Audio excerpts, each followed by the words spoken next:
اهلا وسهلا بكل حبايبي. يا رب تكونوا بخير. معاكم جدة ملك، والنهاردة جاية اسألكم سؤال: الراحة النفسية اهم من ايه؟ زمان كانوا بيقولوا الصحة تاج على رؤوس الاصحاء، ومحدش شايفها غير المريض. ودلوقتي بقى في تاج تاني اسمه الراحة النفسية. لكن السؤال، الراحة النفسية اهم من ايه؟ هل اهم من الفلوس؟ ايوه، الفلوس بتريح، بس لو جت على حساب كرامتك او اعصابك هتدفع تمنها من صحتك.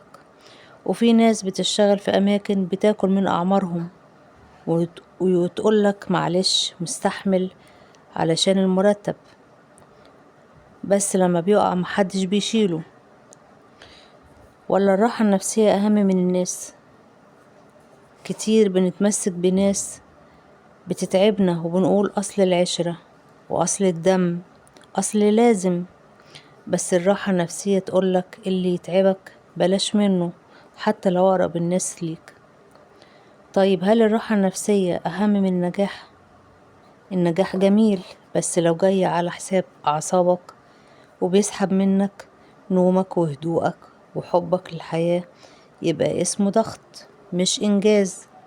في فرق بين إنك تسعى وبين إنك تستهلك نفسك لحد ما تخلص. الراحة النفسية بقت عملة نادرة، بس هي اللي بتخلي الأكل ليه طعم، والضحكة طالعة من القلب، والنوم هادي من غير دمعة.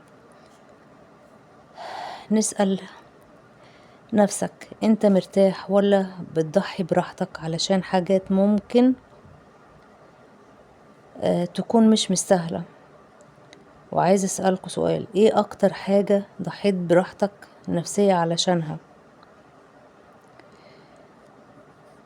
وعايزة اقول لكم خلي بالكم من نفسكم، لان محدش هيعيش مكانك.